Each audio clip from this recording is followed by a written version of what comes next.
Are you ready for a pixie book? Come on and listen in! With stories full of wonder, it's time now to begin.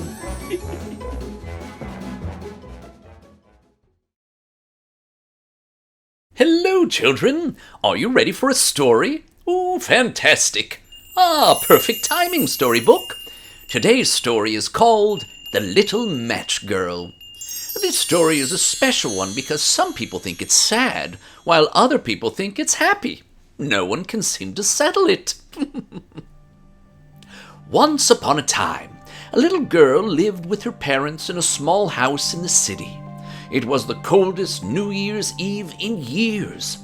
The roof of their home had holes in it that they had stuffed with rags.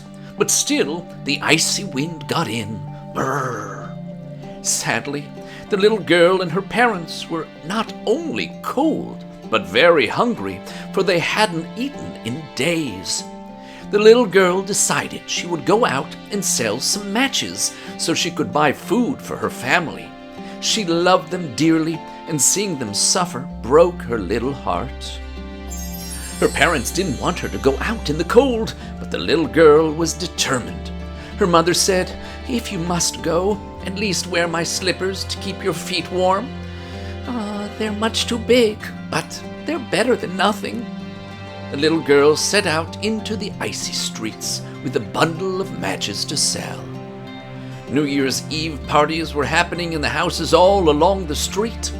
Warm candlelight spilled from the windows of the homes, along with smells of delicious food, including her favorite roasted chicken.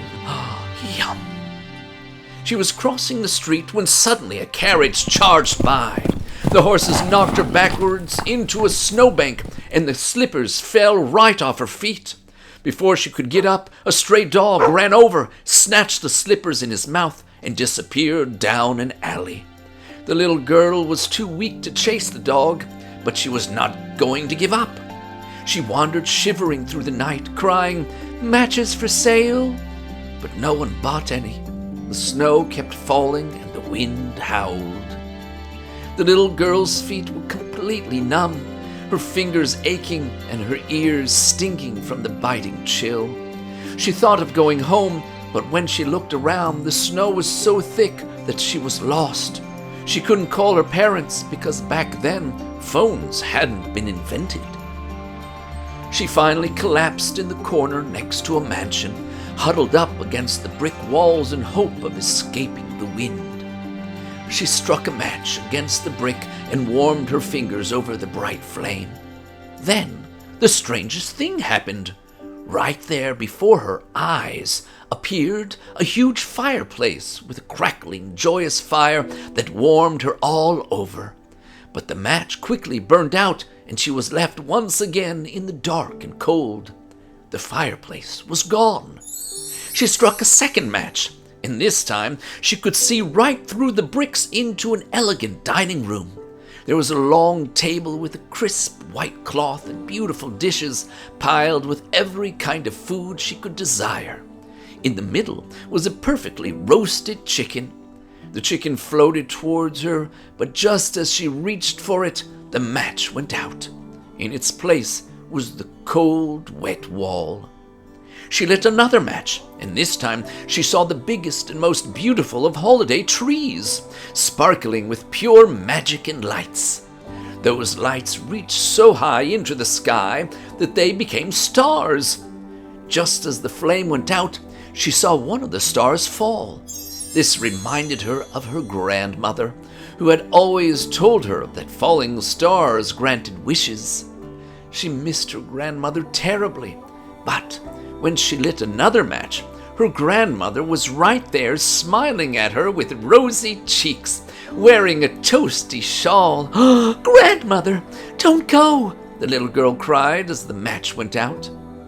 Determined to keep her grandmother near, she scraped the whole handful of matches against the bricks. This time, when her grandmother appeared, she gathered the little girl up in her warm, soft arms.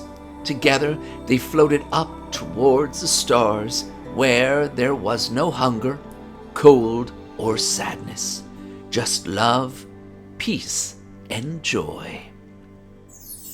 The next morning, on New Year's Day, the little girl woke up and was astonished to find herself wrapped in a blanket in front of the fireplace at home.